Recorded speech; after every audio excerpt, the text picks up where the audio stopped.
Hello everybody, Backyard Bullion here. We've got a bit of a doozy to share with you. It's another denial of banking type video. Well, audio, more than a video I suppose, because we've got the audio recording from Chase Bank, who I was trying to make a payment with to Chards. If you don't know who Chards are, they're one of the longest UK bullion dealers. They've been dealing since 1964. The clue is literally in their name when you get the invoice from them. It says Charles 1964 Limited. And when I tried to pay for the proof sovereigns that I bought last month, my bank Chase decided they didn't want to make the payment.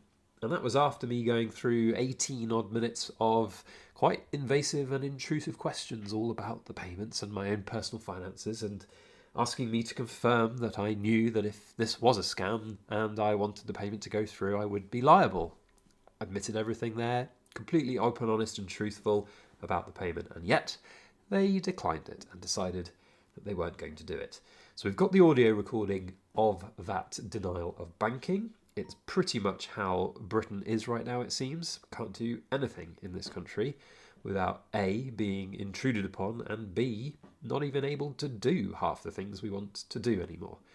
And I did raise a complaint with Chase, and they investigated themselves, and of course they found themselves completely faultless.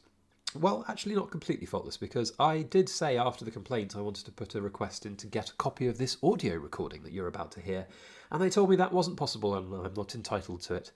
Well, that's factually incorrect, because you can put a subject access request in, which I did, and they've paid me £25 in compensation for the incorrect information they gave me about that. I would like to think that it was just a mistake from a complaint handler, but maybe it was something a little bit more sinister to make me go away. Either way, they found themselves faultless. So I'm taking them to the financial ombudsman because I want to know why my payment was declined, which they still have not told me. So here's the audio recording of them denying me banking with one of the most long-standing and upstanding bullion dealers in the UK. Enjoy this one because it's pretty much how things are in Britain right now, and it's not getting any better either. So, okay, are you going to do this payment or not? Because I'm starting to lose my patience now.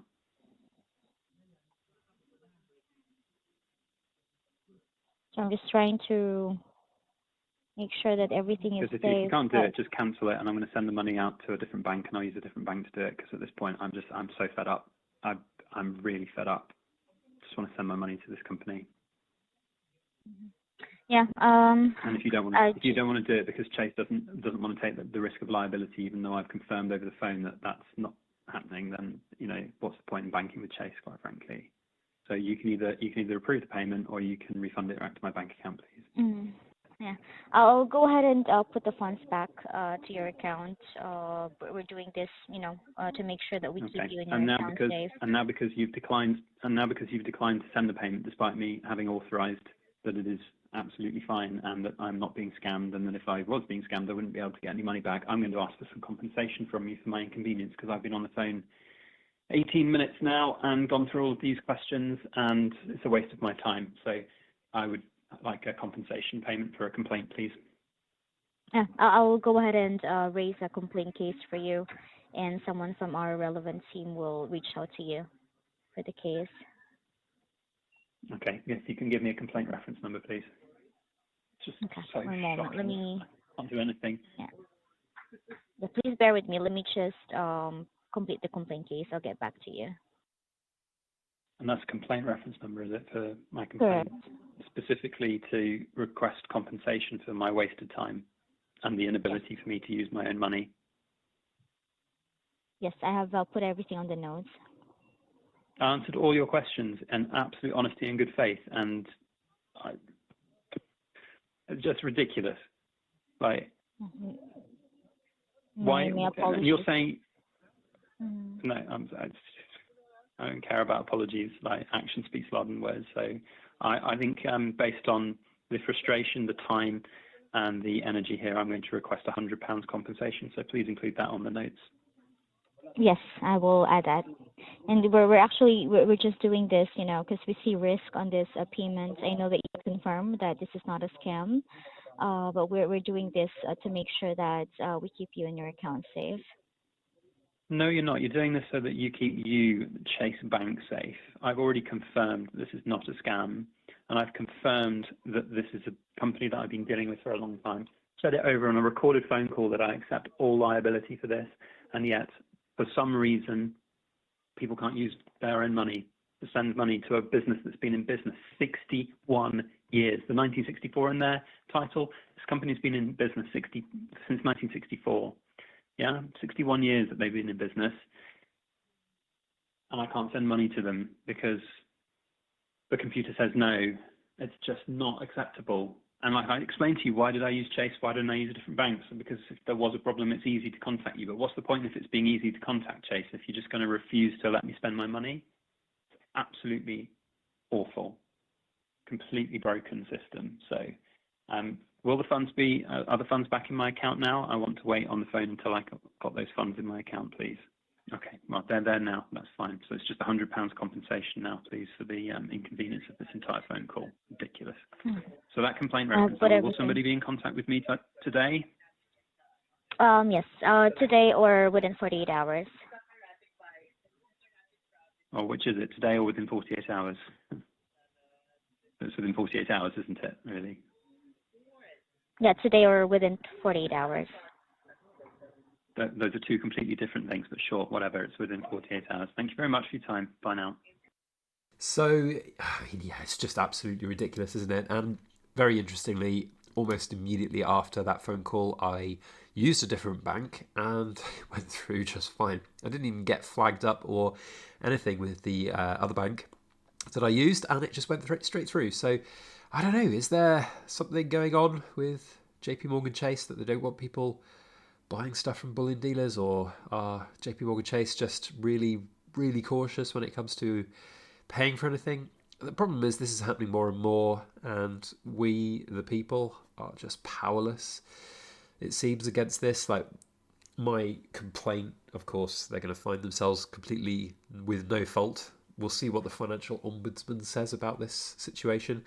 I think that it will be quite interesting to see if we can compel why they flagged it up as risky.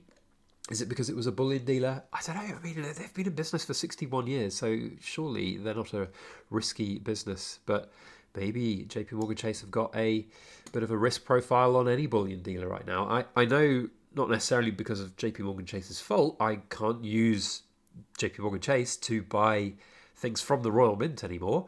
That happened about 4 years ago. They just stopped using that card. Every time I tried to make a purchase, it would just not work, but other banks are fine. So maybe they're just using an excuse to stop people making these payments because there's a rise in fraud cases. I don't know. People are... Yeah, one thing about the whole fraud situation, and I like the protections of this, that there's a lot more protection now for consumers. If you get scammed, you're going to get your money back up to like 85,000, I think it is, almost guaranteed within a few weeks even. And because of that now, there is this element of people just being complacent with their own money. But I'm a firm believer in this world and society that we live in, that we're all big boys and girls. We can make our own decisions. And, you know, in some modicum of a way, there has to be a median point where if everything is fine and you're sitting there and you're absolutely 100% about this, and like you've gone through all of these things and you've surely there's just a way of overriding this, because it's at the end of the day it's my responsibility and my money. But no, that's not how the system works. It's not how our country wants to work at the moment. There's just a way, it seems, that everyone wants to blame everyone else for everything, and no responsibility is taken upon oneself. And as a consequence, we are paying for that in our freedoms and our liberties and our ability to do simple banking. And I see it every day almost when I'm trying to send my details to customers to pay for goods and services. You know, people have these problems and they say they've made their payment and actually it hasn't landed because there's a risk marker on their payment and they have to go through these questions with their bank. And half the time you're not told about it. I've had other examples with other banks for myself that I haven't got the recorded phone calls to share with you, but there's another time I tried to make a payment and wasn't told for like 3 hours that there was a problem, and then finally someone got in touch with me, and it's like, well, it's not a particularly robust fraud detection system if it takes you 3 hours to contact somebody, is it? So yeah, it's just a bit of a broken system really at the moment. It's a broken country that we live in right now, and it really is quite annoying. So we'll see what comes of this. Subscribe to the channel if you're not already subscribed to find out whether or not we get anywhere with the Financial Ombudsman. I'm not sure we really will. I don't know. It's the second time I've ever gone to the Financial Ombudsman, and first time we won. It was a banking related thing as well. I only got £50 in compensation, but it's the principle that really annoys me more than anything else, because they put you through this whole rigmarole and questioning, which is really intrusive and invasive, and then they just go no. They don't give a reason, and I'm like, I've just told some random person on the phone all of this really quite sensitive information for no reason. It annoys me, and it's stupid. So, yeah, anyway, it's just part of the world we live in now, unfortunately. But I don't know what the solution is, other than complaining and making sure that they understand that if they do this, that it's not okay. So that's why I'm doing this and making this video and sharing my experience. So I hope you guys have got some interest out of it, some insights out of it. I'd love to know if you've had any similar experiences down in the comment section. So comment down below. We'll see you on the next video. As always, please make sure you like, share, comment, and subscribe for more.